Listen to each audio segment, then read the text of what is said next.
नाग पंचमी पर नाग देवता को प्रणाम, हार्दिक प्रणाम। अब नाग देवता की कथा बहुत गहरी कथा है। ये जो नाग पंचमी है इसकी महिमा आज आप जानेंगे बहुत विस्तार के साथ, गहराई के साथ। और ये जो नाग पंचमी है ये अपमान, क्रोध, प्रतिशोध और मौत के खेल की कहानी है सारी। पहले हमें बहुत पीछे लौटना होगा, राजा परीक्षित के समय में। अब राजा परीक्षित कौन है इसको जान लीजिए। अभिमन्यु का नाम आप सभी ने सुना है। अभिमन्यु अर्जुन के पुत्र थे और अभिमन्यु के पुत्र थे राजा परीक्षित। बहुत ही धर्मात्मा, दयालु, विवेकपूर्ण और न्यायप्रिय राजा। अभिमन्यु का पुत्र निश्चित रूप से ऐसा ही होगा। अर्जुन का पौत्र अनेक गुणों से संपन्न होगा ही होगा। अब एक दिन क्या हुआ, जैसा कि राजाओं का एक व्यसन हुआ करता था और आवश्यकता भी थी आखेट पर जाना। आखेट माने शिकार पर जाना। तो राजा परीक्षित शिकार पर निकले और बहुत दूर निकल गए। दोपहर का समय था, थक गए, भूख और प्यास से व्याकुल, बहुत बुरा हाल। अब उन्होंने सोचा कि मैं क्या करूं ऐसे में। तभी उन्हें ध्यान आया कि पास में शमीक ऋषि का आश्रम है। कौशिकी नदी के पास था वो शमीक ऋषि का आश्रम। अब राजा परीक्षित पहुंचते हैं शमीक ऋषि के आश्रम में, प्रवेश करते हैं, देखते हैं कि पूरा आश्रम सुनसान है। कोई किसी प्रकार की कोई गतिविधि वहाँ पर दिखाई सुनाई नहीं पड़ रही थी। अब शमीक ऋषि का आश्रम सुनसान क्यों था इसको भी समझ लीजिए। शमीक ऋषि वहाँ पर ऋषि पुत्रों को शिक्षा दिया करते थे और उन्हीं के साथ उनका पुत्र श्रृंगी वह भी शिक्षा पाता था। अब वे सब वनों में लकड़ियाँ लेने गए हुए थे। संयोग था उस दिन, कुछ ऐसा संयोग बन जाते हैं ना, जैसा सीता हरण के समय संयोग बना कि राम का वह आश्रम जो सदा जनमानस से भरा रहता था, कोलाहल रहता था, वहाँ पर आवागमन रहता था, गतिविधि रहती थी। और उस दिन देखिए, जिस दिन सीता जी का हरण होना था कोई भी नहीं था, सब चले गए थे। कैसा दैवयोग बना। जिस दिन भगवान कृष्ण को उनके जन्म के समय कारागाह से मुक्त कराकर ले जाना था तब भी देखो कैसा संयोग बना। सब सो गए, द्वार रक्षक, पहरेदार। सारी घटनाएं अपने आप आकार लेती गई। तो ये जो घटनाएं आकार लेती हैं इसका क्या अभिप्राय है कि विधाता यदि किसी योजना को बनाकर चल रहा है तो विधि का विधान उसके लिए सारे रास्ते खोल देता है और सारे रास्ते बंद भी कर देता है, दोनों बातें। अब उस दिन शमीक ऋषि के आश्रम में कोई नहीं था। उनका पुत्र अपने अन्य गुरु भाइयों के साथ वनों में लकड़ियाँ लेने गया हुआ था। अब वहाँ पहुँचते हैं राजा परीक्षित, भूख प्यास से बेहाल, घबराहट, और जाकर देखते हैं कि जो शमीक ऋषि हैं वो ध्यान में बैठे हैं। तो एक राहत मिलती है परीक्षित को कि ऋषि तो यहीं पर हैं। अभी वे गए हैं तो ऋषि उनका मान सम्मान करेंगे और उनको जल इत्यादि देंगे। तो राजा परीक्षित पहुंच जाते हैं शमीक ऋषि के पास। अब ऋषि अभी भी ध्यान लें, क्योंकि शमीक ऋषि दया, धर्म, क्षमा, सहनशीलता और ब्रह्म में रमण करने की विद्या में निपुण थे। वे आँख मूंदते थे और ब्रह्मलीन हो जाते थे। तो उस समय वो उसी ब्रह्मलीन अवस्था में थे, ब्रह्म में लीन हो चुके थे, ब्रह्म के साथ रमण कर रहे थे। बाहर की दुनिया को कुछ पता ही नहीं था कि बाहर हो क्या रहा है। परीक्षित उनके पास पहुँचते हैं और कहते हैं कि मुझे बहुत प्यास लगी है ऋषिवर। नमस्कार करते हैं पहले आदरपूर्वक और उनसे पानी मांगते हैं। और उधर से कोई उत्तर नहीं आता। आता भी कैसे, क्योंकि शमीक ऋषि तो ध्यानलीन थे, समाधिस्थ थे। परीक्षित फिर कहते हैं मुझे प्यास लगी है और फिर कोई उत्तर नहीं देते। परीक्षित फिर थोड़ा और उच्च स्वर में कहते हैं कि ऋषिवर मुझे बहुत प्यास लगी है, प्रणाम करते हुए कहते हैं। और जो शमीक ऋषि थे उनको तो पता ही नहीं लग रहा था हो क्या रहा है। अब यहाँ से बात शुरू होती है विवेक के हरण की, कि वे राजा परीक्षित जो विनम्रता, दया, धर्म इन सब की प्रतिमूर्ति थे, विवेकशील थे, उनके भीतर उस व्याकुलता ने क्रोध को हावी कर दिया और क्रोध के साथ उनको अपमान की ज्वाला जलाने लगी। उन्हें लगा कि मैं इतना बड़ा राजा और इस ऋषि के पास आया और इसने मेरी अभ्यर्थना भी नहीं की, मेरा स्वागत भी नहीं किया, और बल्कि देखो ढोंगियों के समान आंख बंद किए बैठा, ये जानबूझकर ऐसा कर रहा है। अब माया ने सेंध लगा दी परीक्षित के मन मस्तिष्क में। अब देखिए माया कैसे सेंध लगाती है। देखा उसने कि इस समय राजा भूखा है, प्यासा है, घबराहट से भरा हुआ है, और जब व्यक्ति भूखा होता है ना तो बहुत ज़्यादा इरिटेट होता है, बहुत खीज से भरा होता है, व्याकुल होता है, और उधर तो प्यास भी थी, प्यास तो जानलेवा होती है।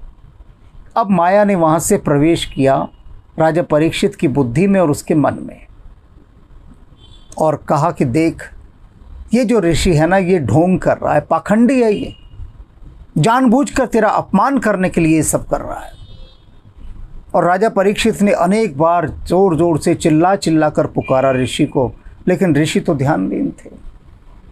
अब परीक्षित गुस्से में पैर पटकते हुए वहाँ से जाने लगे कि मैं इस अपमान का प्रतिशोध लूँगा।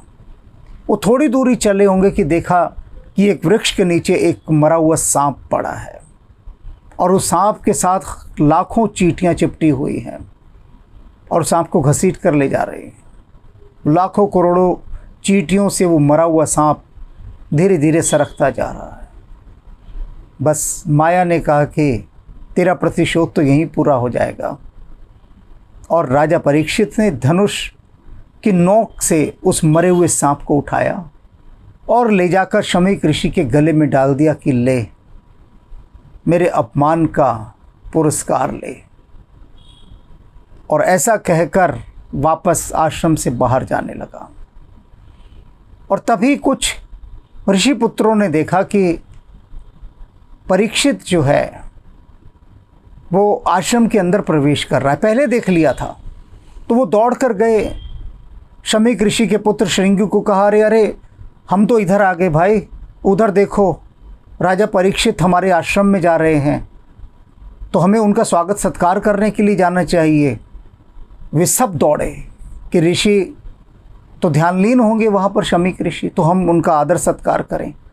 तो जब श्रृंगी और अन्य ऋषि कुमार आश्रम की तरफ दौड़े जा रहे थे तो उन्होंने देखा कि परीक्षित आश्रम से वापस जा रहे हैं, झपाझप पैर धरती पर मारते हुए गुस्से से। तो श्रृंगी ने अनेक बार पुकारा राजा को, अनेक बार पुकारा, लेकिन परीक्षित ने कोई ध्यान नहीं दिया और परीक्षित आगे निकल गए।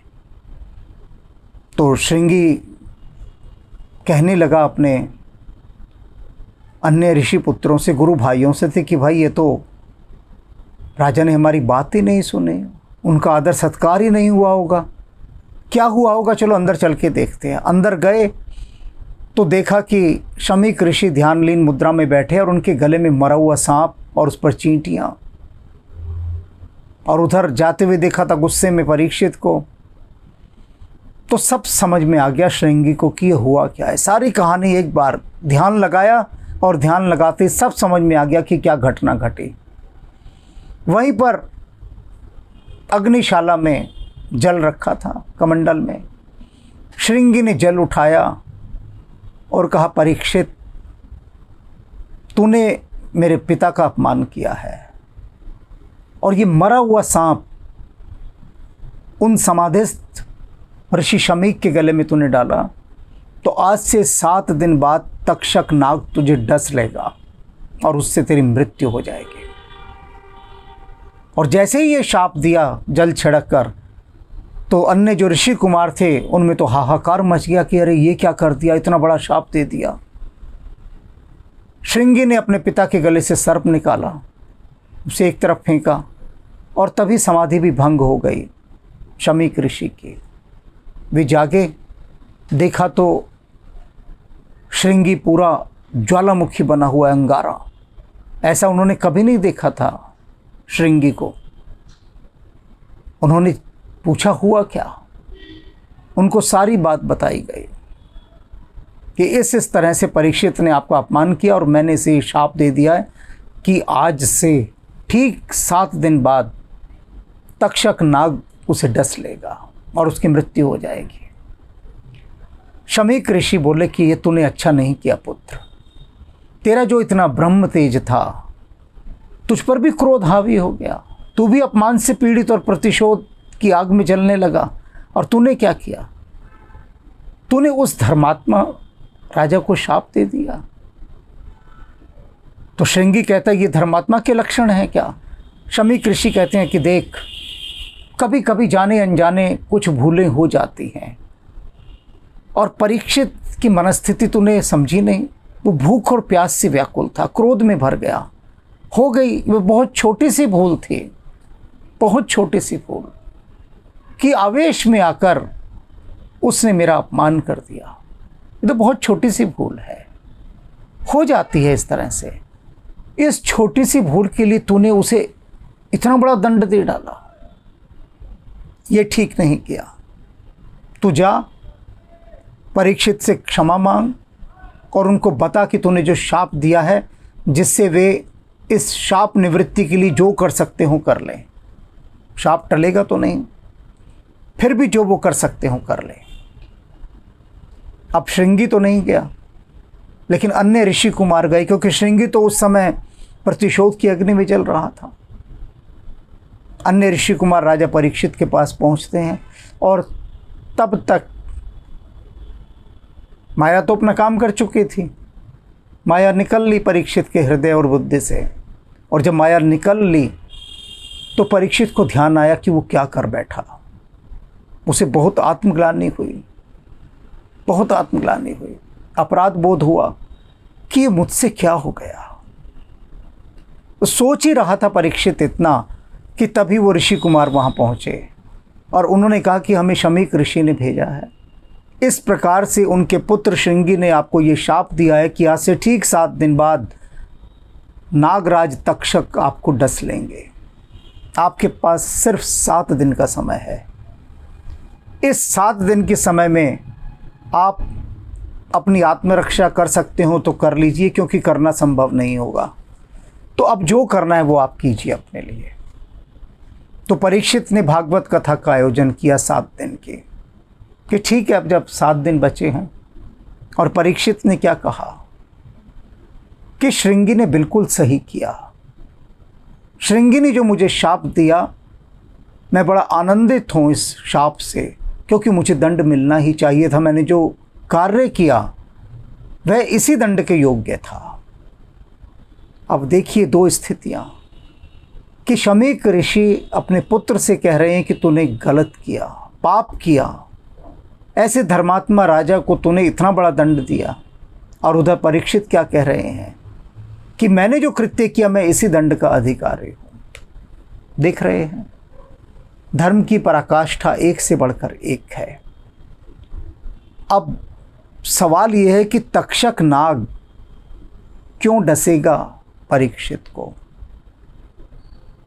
तक्षक का तो कुछ नहीं बिगाड़ा परीक्षित ने, लेकिन तक्षक नाग इस शाप को साकार करने के लिए सहर्ष तैयार हो जाता है। क्यों? इसलिए हो जाता है क्योंकि एक समय ऐसा था जब अर्जुन ने कृष्ण के साथ मिलकर खांडव वन को भस्म किया था। आग लगाती थी खांडव वन में। उस खांडव वन में राक्षस रहा करते थे, मैदानों भी वहीं था, और वहीं पर तक्षक की पत्नी और बच्चे भी थे। और जब वो खांडव वन में आग लगी तो वो उसमें जलकर मर गए।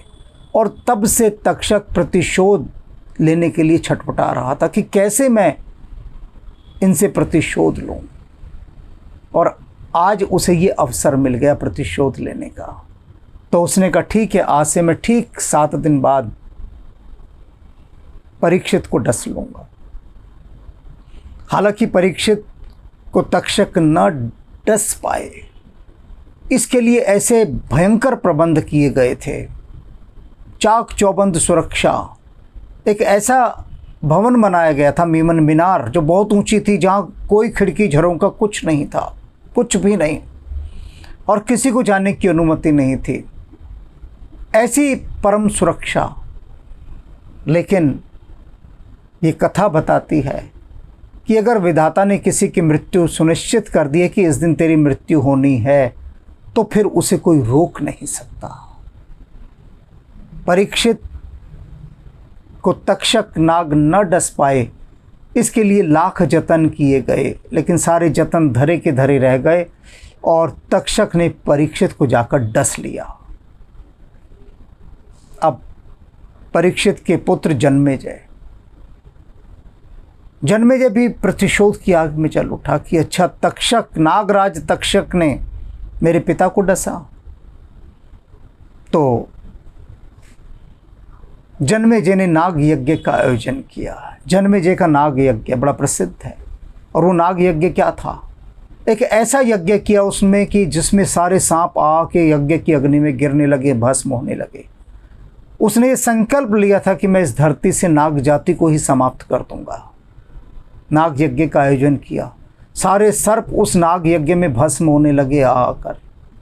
तक्षक बड़ा घबराया, घबराना ही था कि वंश का समूल नाश होने वाला है।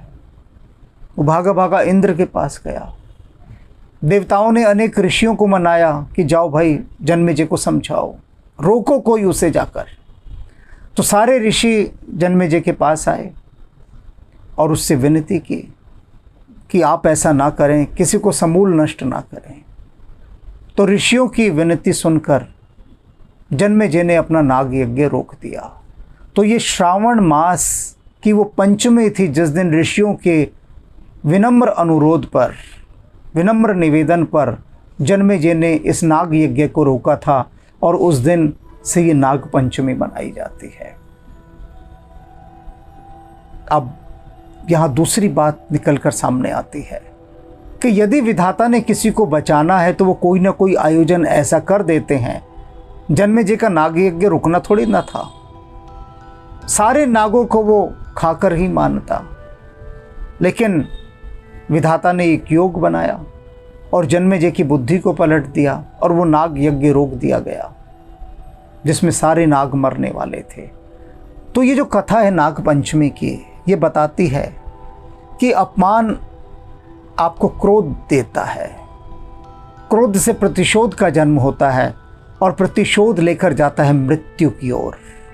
ये पूरी कथा बता रही है इसके माध्यम से।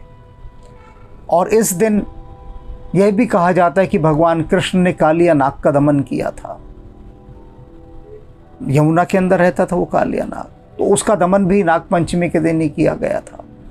तो कुल मिलाकर ये जो सर्प दोष है, इससे मुक्ति मिलती है। नाग पंचमी के दिन नाग देवता की पूजा की जाए, उनको मनाया जाए, उनको सम्मानित किया जाए, उनकी आराधना की जाए, उनकी पूजा की जाए। तो नागों का पूजन ये बताता है कि हमारी संस्कृति में कोई भी ऐसा अछूता नहीं रहा जिसको पूजन से वंचित किया गया हो। सबका पूजन होता है यहाँ पर, सबकी महिमा है, सबका महात्म्य है।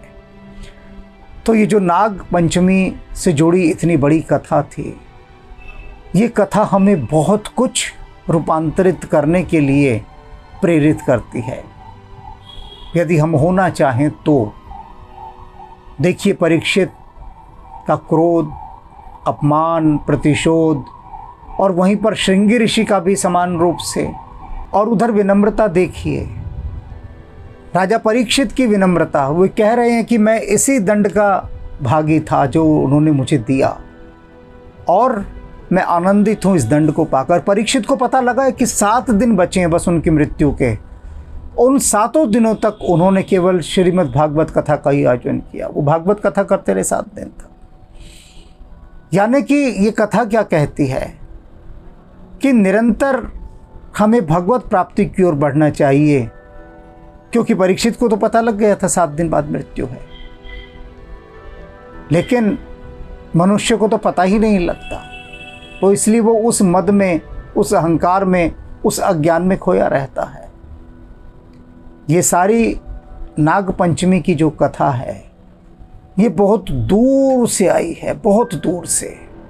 और हमारे भीतर बहुत दूर तक जा भी सकती है यदि हम इसे ले जाना चाहें। तो अब आइए पूजन करते हैं नागपंचमी पर और स्तुति भी सुनते हैं भगवान शिव की। ब्रह्ममुरारिसुरार्चितलिङ्गं निर्मलभासितशोभितलिङ्गम् जन्मजदुःखविनाशकलिङ्गं तत्प्रणमामि सदा शिवलिङ्गम्। देवमुनिप्रवरार्चितलिङ्गं कामदहनकरुणाकरलिङ्गम्